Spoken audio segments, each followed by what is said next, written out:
Now, it's been weeks since the scandal impacting a Senate candidate has hit the national headlines, and it all looks like damage control now because the dam has finally burst.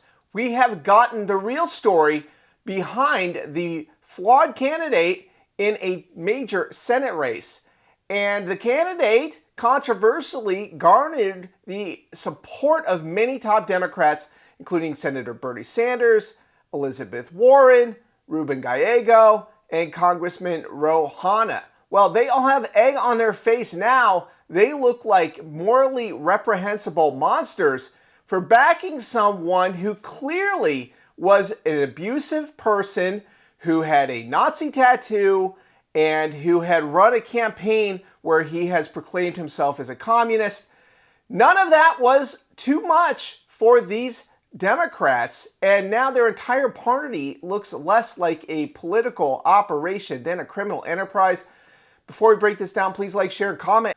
Now, Maine Senate candidate Graham Plattner has suspended his campaign. That's right, he's canceled events, and the DNC, just minutes before a Politico story broke, they terminated their ads for this Senate candidate, and it all looks completely coordinated because Politico broke the report, and it comes in the aftermath of a New York Times report that was just published last month.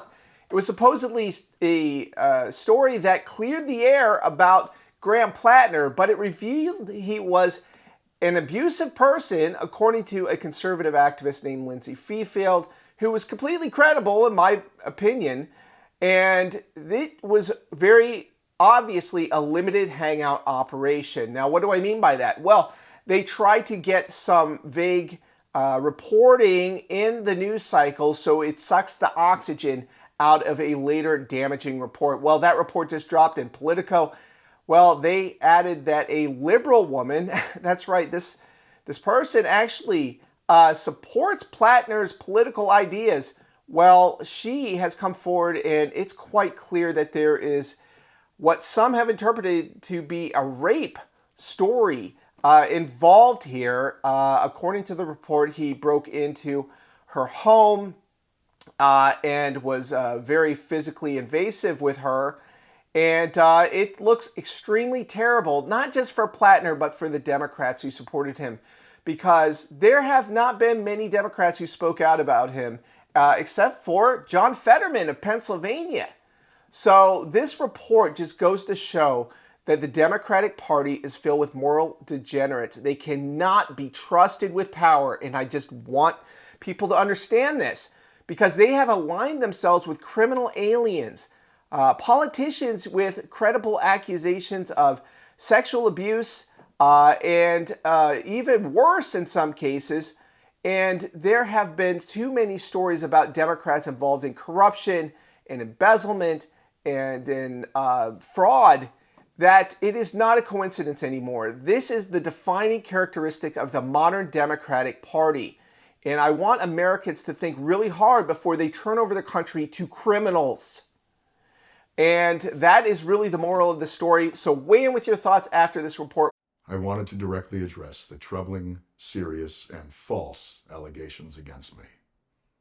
Any accusation of non-consensual behavior is categorically false.